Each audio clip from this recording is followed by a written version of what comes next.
resources are for the private benefit of a few.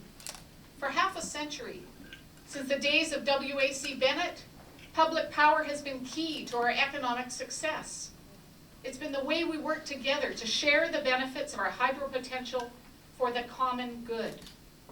It is no more. Under Gordon Campbell, BC Hydro is required to buy all new power from private companies. More than 200 BC rivers and streams have already been sacrificed for private power development, and more than 600 rivers and streams are in the process of being sold. That's Gordon Campbell's BC. I'm sure it's not your BC, because in your BC, rivers and streams and the power they produce belong to all of us for the benefit of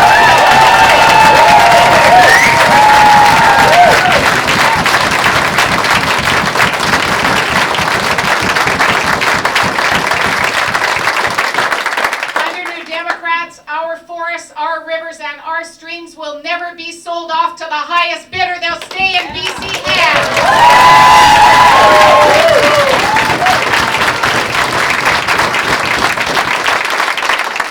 Now in Gordon Campbell's BC, some are asked to pay the cost while others can just walk away. Let's take a look at the gas tax. Campbell's gas tax puts an added burden on average people. Low-income workers, people living in rural communities, many with no other options. But the big polluters get off scot-free. And now Campbell wants to raise that tax this year and next year and the year after that, not to help climate change. Because under Gordon Campbell's plan, emissions still go up.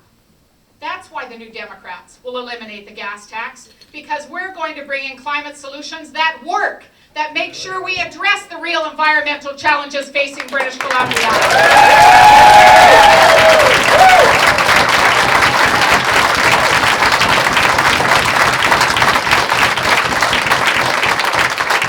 Through the BC Green Bond that I announced a few weeks ago, we're going to invest in green jobs and the green economy of tomorrow. BC will lead the way, and every British Columbian will share in the responsibility and the rewards of sustainable economic growth. Because fairness is a principle that built this province. It's a principle we strive for every day. And it's a principle we see abandoned just as often by the Campbell Liberals. If you're working for minimum wage, every day, as you know, is a struggle to keep a roof over your head and food on the table.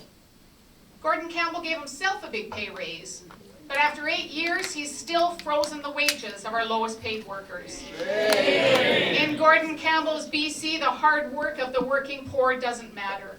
Well, in your BC, every job has dignity. Hard work is rewarded, and we will increase the minimum wage to $10 an hour.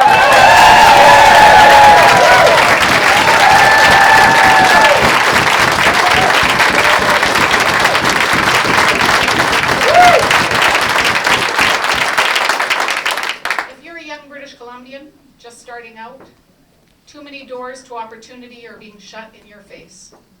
Tuition fees have skyrocketed. Student debt has gone through the roof. In Gordon Campbell's BC, opportunity is only available if you can afford it. Well, in your BC, opportunity is giving everyone the chance to make the most of themselves and to contribute to the province.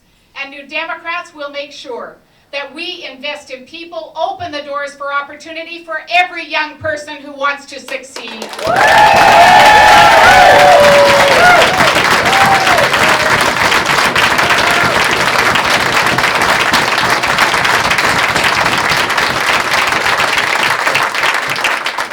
If you're a senior citizen, someone who helped build this province, you've been betrayed time and again by a government that treats you like you don't matter. You've been promised 5,000 long-term care beds that never materialized. You languish on wait lists and suffer in silence with no one to stand up for your rights. In Gordon Campbell's BC, too many senior citizens are treated like second-class citizens. Well, in your BC, that's going to change. New Democrats are going to make sure that we implement an independent seniors advocate so seniors never have to suffer in silence again.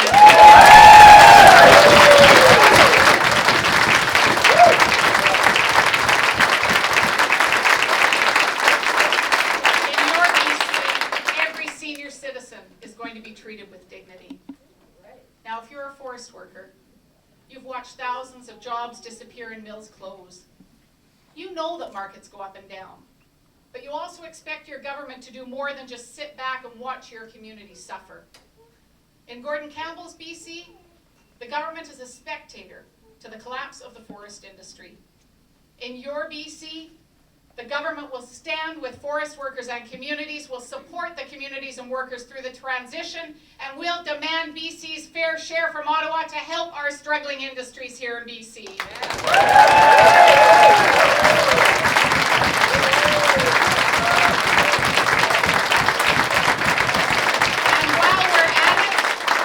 And while we're at it, we'll restrict the export of raw logs and the job and opportunity and keep them here in British Columbia.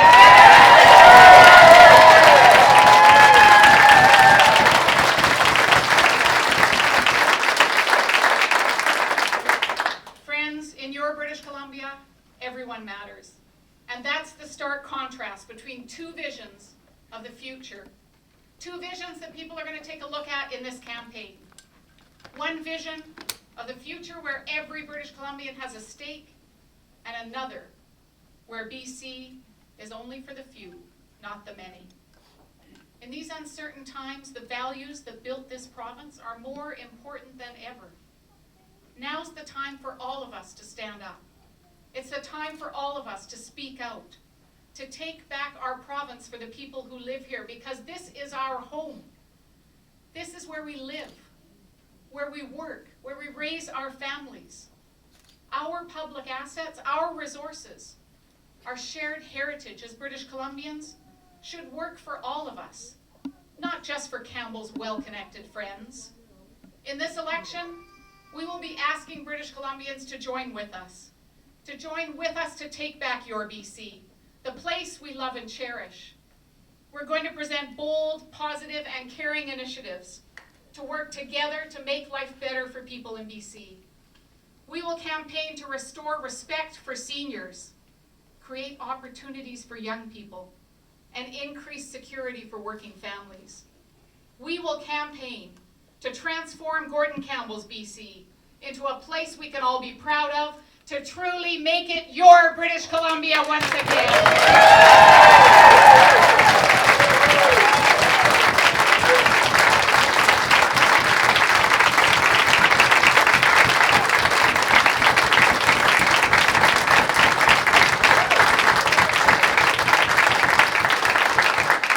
Now, I know how hard you've all worked. I know you've all supported the fight for fairness, for justice, for equal treatment for all. And I can't begin to tell you how grateful I am for your support and your commitment. With so much at stake, I'm asking you to help again, to work as hard as you can right up to Election Day. Because it's up to people like you and me. We can do it. I know we can, because May 12th is a day for ordinary people to reclaim what Gordon Campbell has taken away. Together, we will proudly ensure that here, in our home, everyone matters. We will take back British Columbia. We will do it on May 12th with your help.